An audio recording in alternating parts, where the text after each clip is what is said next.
you're interested in other people and you want to talk to other people, and you just do it.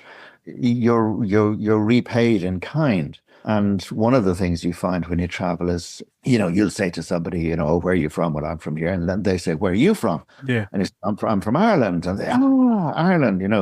It's a positive, almost invariably. It is a positive. Whatever it is they've heard about Ireland, it might be very little, or it might be actually quite a lot. But whatever it is, 99 times out of 100, it is positive. They think good about Ireland. They think it's beautiful. They've maybe heard the music, some of the literature. They've maybe met a couple of Irish people and have enjoyed their company. So I think there's a lot about us that is really good and is distinctive. If I was to maybe think of a negative or two, I would think that we're not very good at taking hard decisions as a people and as a kind of political, as a polity. Governments aren't good at taking hard decisions. And some of the stuff in recent weeks that has come up, about, say, water infrastructure, electricity, power, these problems have been around for 30 or 40 years, and we haven't dealt with them. And that does not speak good of us as a people. I was reading something there. My old colleague Pat Leahy in the Irish Times was writing it on Saturday about Ardnacrusha. Could Ardnacrusha happen now? Never. And the answer was probably not. It would get bogged down in planning and political argument for 30 or 40 years. And, it happened in the 20s and 30s when Ireland was very, very young and was staggering about trying to find its feet. But politicians said, "This is something we have to do, and damn it, we're going to do it." And they did it. And to their eternal credit, they did it. And I think we need a bit more of that now. I came into Dublin Airport 2 days ago.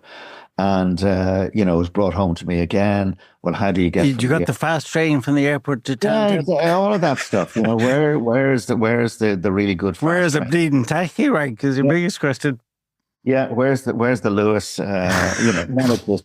I mean, that's just crazy. That's terrible failure. So that's maybe a negative about Ireland and us Irish. But I was reading Tom Garvin's book on the mass overnight. I read it in a day.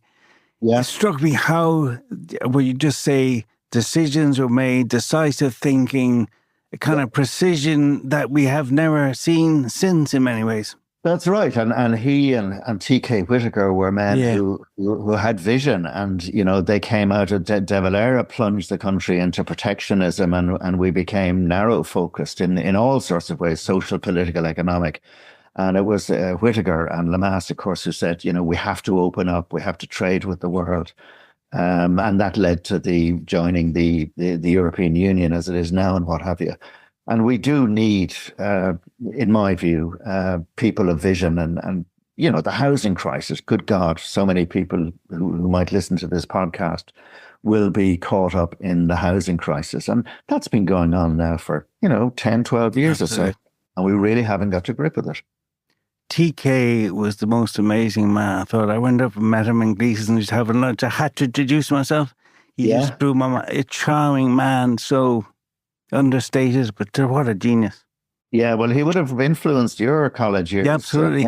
To see my academic studies in front of me in live and on my banknotes was incredible. It was unbelievable. Different times. Yeah, different times.